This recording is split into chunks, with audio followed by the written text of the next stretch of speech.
누가복음 2장 1절에서 17절까지의 말씀입니다. 누가복음 2장 1절에서 17절까지의 말씀 같이 읽겠습니다. 그때에 가이사 아구스도가 영을 내려 천하로 다 호적하라 하였으니 이 호적은 구레뇨가 수리아 총독이 되었을 때에 처음 한 것이라. 모든 사람이 호적하러 각각 고향으로 돌아가매 요셉도 다윗의 집 족속이므로 갈릴리 나사렛 동네에서 유대를 향하여 베들레헴이라 하는 다윗의 동네로 그 약혼한 마리아와 함께 호적하러 올라가니 마리아가 이미 잉태하였더라. 거기 있을 그때에 해산할 날이 차서 첫 아들을 낳아 강보로 싸서 구유에 뉘었으니 이는 여관에 있을 곳이 없음이러라. 그 지역의 목자들이 밤에 밖에서 자기 양떼를 지키더니 주의 사자가 곁에 서고 주의 영광이 그들을 두루 비추매 크게 무서워하는지라. 천사가 이르되 무서워하지 말라. 보라, 내가 온 백성에게 미칠 큰 기쁨의 좋은 소식을 너희에게 전하노라. 오늘 다윗의 동네에 너희를 위하여 구주가 나셨으니 곧 그리스도 주시니라. 너희가 가서 강보에 쌓여 구유에 누워있는 아기를 보리니 이것이 너희에게 표적이니라 하더니 호련히 수많은 천군이 그 천사와 함께 하나님을 찬송하여 이르되 지극히 높은 곳에서는 하나님께 영광이요 땅에서는 하나님이 기뻐하시는 사람들 중에 평화로다 하니라. 전사들이 떠나 하늘로 올라가니 목자가 서로 말하되 이제 베들레헴으로 가서 주께서 우리에게 알리신 바 이 이루어진 일을 보자 하고 빨리 가서 마리아와 요셉과 그 입구에 누인 아기를 찾아서 보고 천사가 자기들에게 이 아기에 대하여 말한 것을 전하니. 아멘. 금주부터 성탄절을 준비하는 설교를 하려고 합니다. 저는 대강절을 지키지 않습니다. 대강절 아시죠? 12월 첫째 주부터 절기를 엄격하게 지키는 가톨릭이라는 이런 교회에서는 성탄절을 준비하는, 한 달 전부터 성탄절을 준비하는 대강절을 지킵니다. 그러나 저는 대강절을 지키지 않습니다. 그것이 종교개혁의 정신이라고 믿기 때문입니다. 그러나 성탄절을 맞이하는 설교를 한 달 전은 아니더라도 미리 하는 것은 괜찮다고 생각합니다. 자, 오늘은 특별히 성탄절에 관한 교양, 성탄절의 역사, 상식들에 관해 먼저 말씀드리고 다음 주에도 계속 이 본문을 가지고 말씀 전하려고 합니다. 그래서 오늘날 우리가 맞이하고 즐기는 성탄절이 어떻게 이 모습으로 되었는지 한번 이해해 보고자 합니다. 자, 가장 먼저 알아야 할 것, 그것은 12월 25일 성탄절 날짜이겠죠. 제가 몇 번 말씀드린 것 같은데, 사실 성경은 아기 예수의 성탄 날짜를 커녕 연도도 알려주지 않고 있습니다. 학자들은 성탄의 계절에 대해서는 제한하는 바가 있습니다. 오늘 8절을 보시면 그 지역의 목자들이 밤에 밖에서 자기 양떼를 치더니, 밤에 밖에서 양과 함께 잤다는 말씀 때문에 아마도 3월부터 11월까지 날이 따뜻할 때 목양하는 습관이지 않느냐. 추울 때는 이렇게 멀리 가지 않거든요. 그래서 날이 따뜻한 3월부터 11월까지 이 시기 때는 멀리까지 양을 데리고 나가서 풀이 풍부한 목초지에 양을 풀어놓고 먹인다고 합니다. 그러니까 겨울만은 아니라는 제한이겠죠. 이에 반대하는 제한도 있습니다. 지금 베들레헴 가까운 곳에 목자들이 있는데 베들레헴 목자들이 베들레헴 가까운 곳이라면 겨울에도 밖에 나갈 수 있다는 것입니다. 그리고 그런 기록까지 찾아볼 수 있다고 합니다. 그럼 결론은 뭐냐? 계절마저 추정하는 것도 조금 섣부른 추정일 수 있다. 하지만 대세는 뭐라고요? 전반적인 주장은 겨울은 아닐 것이다. 이에 반해 또 다른 작은 목소리는 겨울일 수도 있다. 이런 것입니다. 자, 이렇게 성탄의 계절도 희미하고 성탄의 연도, 성탄의 날짜도 모르는 형편에서 어떻게 12월 25일로 정해졌을까요? 우선 가장 널리 알려진 학설, 한때 저도 믿고 있었던 학설을 한번 소개해 드리겠습니다. 근대의 이 세속 종교학자들이 전파한 것인데, 고대 로마의 태양신 축제일이 성탄절로 바뀌었다는 것입니다. 풍요로운 로마는 1년 중에 축제일이 정말 많았습니다. 로마 시민들은 정말 놀고 먹는 시민들이었습니다. 그래서 이미 12월 중순부터 농사의 신 사르투누스를 위한 축제가 시작되고 있었는데, 그리고 선물을 주고받는 풍습이 이미 있었다는 것입니다. 그런데 12월 25일은 낮이 길어지기 시작하는 동짓날인데, 이 날은 또한 무적의 태양신 솔 인빅투스라는 이 무적의 태양신을 기념하는 축제일이었다는 것입니다. 로마가 기독교를 국교로 받아들이면서 이제 미신적인 축제일은 지키지 못하게 되겠죠. 그런데 태양신 축제일을 가만히 보니까 성경에서 뭐라고 합니까? 이게 이제 태양신 솔 인빅투스의 동상인데요.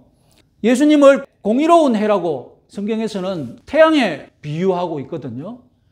그러니까 12월 20일을 성탄절로 지키도 된다. 자연스럽게 기독교화 되었다는 것입니다. 그래서 오늘날까지도 소위 좀 안다는 지식인들도 이렇게 가르치고 있고, 인터넷에서도 알아보면 이런 의견들이 주류를 이루고 있습니다. 심지어 여호와의 증인들 같은 경우도 이런 이유로 성탄절을 지키지 않으면서 성탄절을 지키고 있는 전통교회를 향해서 공격합니다. 자, 이것은 여호와의 증인 홈페이지에 가면 자기들이 왜 성탄절을 거부하는지를 밝혀놓은 글입니다.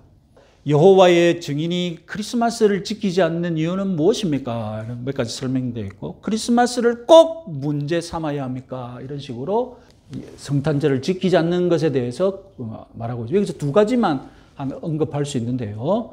같이 한번 읽어보겠습니다. 기원 후 243년에 가서야 그리스도의 탄생을 기념하는 관습이 생겼다. 가톨릭 백과사전에서 자기들이 인용한 것입니다. 한번 읽어보겠습니다. 여호와의 증인은 크리스마스가 이교 관습과 의식의 뿌리를 두고 있기 때문에 하나님이 승인하지 않으신다고 믿습니다. 이교 관습과 의식이 뭐겠습니까? 아까 말씀드렸듯이 로마의 태양신을 기념하는 날에서 그 성탄절이 나왔기 때문에 우리는 안 지킨다. 그래, 역사적으로도 기원 후 243년에 갔어야 성탄절을 기념하는 관습이 생겼다. 이 두 가지 중요한 근거에 의해서 다는 것입니다. 그러나 종교학자들과 여호와의 증인은 그 이전에 있었던 교회 관습을 모르고 있습니다. 성탄절은 이미 고대 교회가 특별한 믿음 때문에 12월 25일로 지켰는데, 로마가 기독교를 국교로 받아들이기 이전에 이미 고대 교회는 동방교회와 여러 교회에서 12월 25일로 지키고 있었다는 것입니다. 자, 지금부터는 그러면 고대 기독교인들이 예수님의 탄생일을 어떻게 계산했을까? 오늘날 우리 눈으로 보시면 안 되고 2000년 전에 사람들이 달력을 계산하는 방식을 충분히 받아들여야 합니다. 이것은 뭐 저렇게 달력을 계산하지, 그런 식으로 받아들이시면 안 되고, 자, 초대교회 성도들은 탄생일보다는 먼저 잉태일을 계산할 수 있다고 믿었습니다. 자, 성경에 의하면 예수님은 6월절에 돌아가셨습니다. 6월절이 니산월 14일입니다. 로마 달력으로는 3월 25일이 된다고 계산했습니다. 그런데 고대 기독교인들의 독특한 믿음이 무엇이었느냐? 예수님이나 성인 같은 완전한 사람들은 잉태한 날과 죽은 날이 같다고 믿습니다. 이게 무슨 말이냐면, 성인들은 하루를 모자라거나 하루를 덜 살지 않고 딱 1년을 꽉 채워서 산다는 것입니다. 이 성인들이 그렇게 살고 죽는다라고 고대인들이 믿었다는 겁니다. 그러니까 죽은 날을 알면 뭘 알 수 있습니까? 1년을 꽉 채워 살고 죽으니까 잉태일을 알 수 있다라고 믿었다는 것입니다. 그러면 예수님 잉태일은 언제입니까? 죽은 날이 3월 25일이니 잉태일도 3월 25일이겠죠. 그 다음에 탄신일은 어떻게 나오는 겁니까? 만 9개월을 더하면 12월 25일이 나옵니다. 그래서 12월 25일경에 예수님이 태어났다고 성탄절을 정하고 이미 지키고 있었다는 것입니다. 이렇게 다소 엉뚱한 계산법에 의해 기독교가 로마의 국교가 되기 이전에 이미 성탄절은 12월 25일로 정착되었습니다. 그리고 아까 말씀드렸듯이 여호와 증인이 인용하였던 가톨릭 백과사전에 뭐라고 되어 있습니까? 이미 주후 200년대경에 고대 교회가 성탄절을 지키고 있었다고 하지 않습니까? 국교가 되기 전인데도. 그러면 태양신 축제일이 성탄절로 바뀌었다는 기록은 언제 나오느냐? 무려 12세기에 나옵니다. 그 기록이. 12세기에 러시아 정교의 주교가 로마의 태양신 축제일이 성탄절로 바뀌었다고 처음으로 기록을 남겼습니다. 그러니까 고대 교회가 성탄절 날짜를 계산하는 방법에 의해 이미 12월 25일 성탄절을 지키고 있었습니다. 이 날짜 계산이 정확하다는 것이 아닙니다. 우리는 지금 뭘 알아야 합니까? 성탄절이 어떻게 유래가 되었는지 12월 25일이 유래된 그것을 알자는 것입니다. 이것이 정확하다는 것이 아닙니다. 어차피 정확한 날짜는 모르니까요. 참고로 동방기독교는 달력이 다르기 때문에 우리는 지금 서방기독교 전통이지 않습니까? 동방기독교는 달력이 다르거든요. 달력이 다르면 지키는 날짜도 다르겠죠? 동방기독교라면 러시아 정교, 그리스 정교 이렇게 정교가 붙는 기독교거든요. 1월 6일 날을 크리스마스로 지킵니다. 주현절이라고 해서. 잘 보십시오. 12월 25일로 지키고 있는데 1000년이 지나서 고대 기독교가 12월 25일을 성탄절로 지킨 것을 모르는 사람이 무슨 기록을 남긴 겁니까?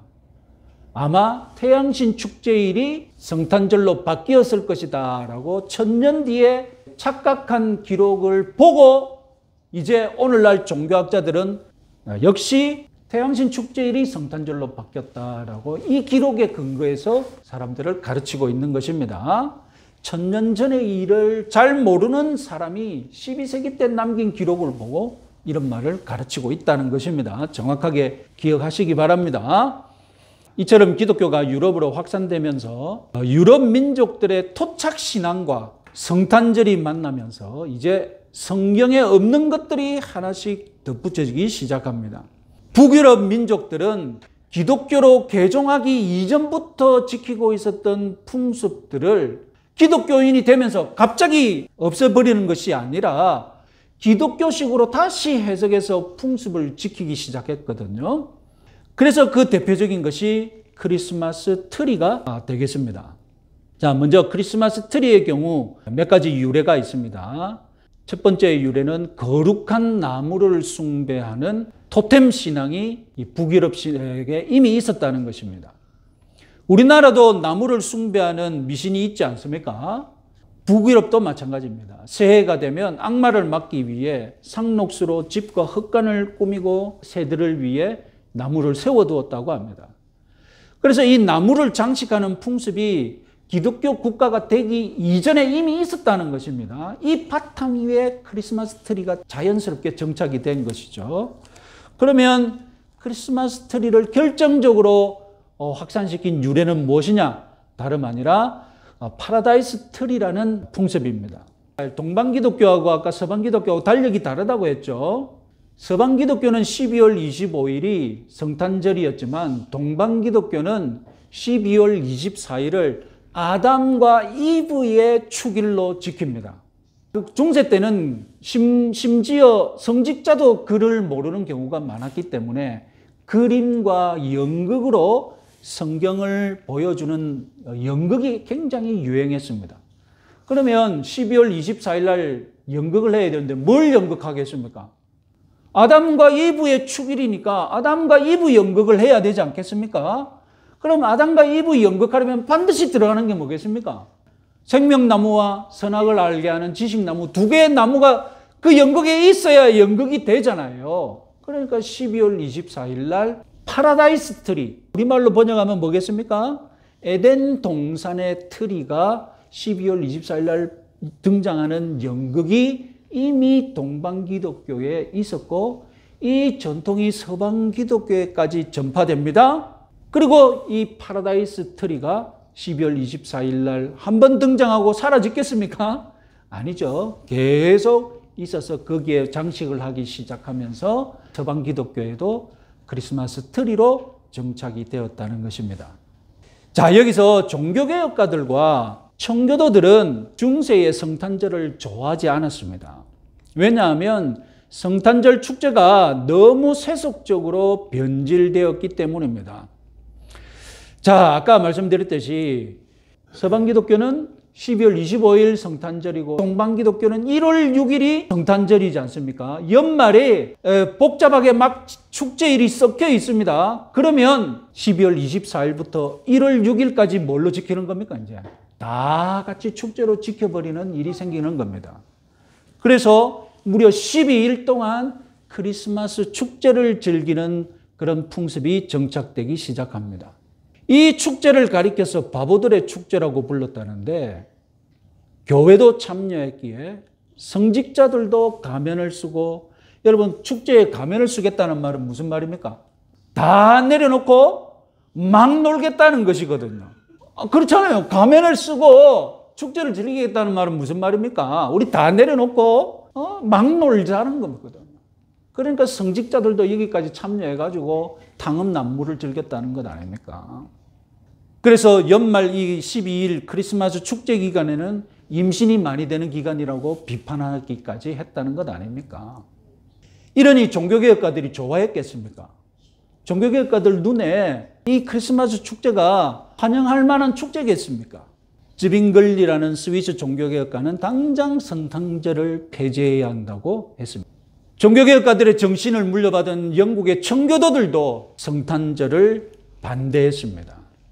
같이 한번 읽어볼까요? 크리스마스 이름 자체가 우상숭배적이며 악인들이 매일 쾌락과 폭동을 위해 제물을 바치는 12일 동안의 사악한 행위이다. 이 청교도들의 믿음입니다. 영국 역사에 몇 번의 혁명이 있었는데 청교도들이 정권을 잡은 적이 있죠. 그래서 그걸 뭐라고 부릅니까? 청교도 혁명이라고 부르지 않습니까? 청교도들이 정권을 잡았어요. 뭐 하겠습니까? 온갖 나라들을 법령을 다 청교도식으로 다 바꾸는데 성탄절을 가만히 뒀겠습니까? 1644년에 크리스마스 금지법이 통과됩니다. 일반적으로는 크리스마스 금지법이라고 하는데 크리스마스 금지법에 관한 내용인데 정확하게 번역하면 더 나은 준수법, 성탄절에 더 좋게 지키는 방법에 관한 법령입니다. 이것을 이제 일반적으로는 크리스마스 금지법이라고 하죠. 왜 금지법이라고 했겠습니까? 성탄절을 더 좋게 지키는 방법이 뭐겠습니까? 당연히 모든 탕음난무를 다 금지하겠죠. 그럼 더 좋게 지키는 방법으로 허락된 것이 뭐겠습니까? 금식. 성탄절에는 먹지 말고 금식하라는 거예요. 그리고 기도하라는 거예요. 금식과 기도를 하라는 것입니다. 노래도 못 부르겠다는 거예요. 성탄절에 캐롤 부르려야 돼. 그런 거 없어. 노래도 부르지 마. 이 지켜졌겠습니까? 사람들이 이걸 지켰겠습니까? 지키지 않는 법을 만들어가지고 또 단속한다고 난리 피우고 청교도에 대한 여론만 나빠지고 인식만 나빠지는 꼴이 되고 말았죠. 이걸 20세기 때 반복한 게 뭐겠습니까? 20세기 때 미국에서 반복한 게 금주법이잖아요. 일체수를 제조하고 만들고 팔지도 말하고 미국에서 몇십 년 동안 알코올 금지법이 있었지 않습니까? 그러니까 여러분 교회를 망치는 것은 이단도 망치지만 이 땅의 현실을 전혀 망각하고 지키지도 못할 것을 지키게 만드는 이런 극단주의자들이 교회에 대한 평판을 이상하게 만드는 거예요. 자, 그래서 1660년에 청교도들이 또 실각을 하게 되면 당장 이 지키지도 못할 법이 사라지게 됩니다. 1660년에 폐지가 되었습니다. 자, 하지만 독일에서는 종교개혁가 루터는 조금 가톨릭의 의식이라든가 이런 것을 그대로 지켰거든요. 성탄절을 보호했습니다. 그래서 심지어 독일에서는 종교개혁가 마르틴 루터가 전나무를 크리스마스 트리로 만들었다는 그런 전설도 내려오고 있습니다. 그리고 크리스마스 트리가 독일에서 발전되어서 전 유럽으로 퍼져나갔죠. 최근에는 이 독일이 가지고 있는 전통적인 크리스마스 피라미드라는 장식이 있는데 이것이 크리스마스 트리의 시초라고 주장하는 것을 저도 한번 텔레비전에서 본 적이 있습니다. 자, 그러면 맞는지 한번. 이게 크리스마스 피라미드라는 것인데요. 이건 장난감 크기입니다. 촛불에서 이렇게 연기가 올라오면 위에 이 프로펠러 같은 풍차 같은 게 어떻게 되겠습니까? 이 열기 때문에 돌겠죠. 이렇게 장신구로 이렇게 장난감처럼 만드는 겁니다. 저 오른쪽은 뭐겠습니까? 실외에 대형 몇 메다짜리로 만든 겁니다. 이런 것을 보고 이게 크리스마스 트리의 시초다 이렇게 주장하는 사람들이 생겼다는 것입니다. 그러나 이렇게 여러분 크게 만들려면 돈도 많이 들어가고 여러분 기술도 필요하겠죠. 이게 옛날에 저렇게 만드는 게 가능했겠습니까? 불가능했죠. 이게 20세기 초에 들어서야 실외에 크게 만드는 크리스마스 피라미드를 만드는 일이 생겼고, 그러니까 이것이 크리스마스 트리의 시초다라고 주장하기로는 부족하죠. 이렇게 실외로 만든 것이 20세기 때부터 시작되었기 때문에. 한 가지 놀라운 사실은 오늘날 크리스마스 트리용으로 가장 많이 사용되는 나무가 전 세계적으로 제주 한라산 구상나무입니다. 여러분 딱 보시면 어떻습니까? 멋있잖아요. 정말 트리용으로 딱 안성맞춤이지 않습니까? 하버드의 식물학자가 이 한라산 구상나무를 씨앗을 미국으로 가져가가지고 미국의 스미스소니언 박물관에 기증을 했습니다. 그리고 이 박물관에서 제주도산 구상나무를 개량하여서 크리스마스 트리로 정말 예쁘게 삼각형이 나오게끔 개량을 시켰답니다. 이 개량된 품종의 특허권을 지금 미국이 가지고 있는 겁니다. 구상나무인데, 출처는 구상나무인데 오늘날 전 세계에 팔리고 있는 트리용 전나무의 그 특허권은 미국이 가지고 있는 겁니다. 정작 한라산 구상나무는 어떻겠습니까? 지금 기후가 안 맞아가지고 뭐가 뭐든지 지금 죽어가고 있다. 이제 한라산 구상나무 사라지면 미국에 있는 그것이 유일한 진짜 오리지널이 되는 거예요. 이런 아이러니가 있습니다.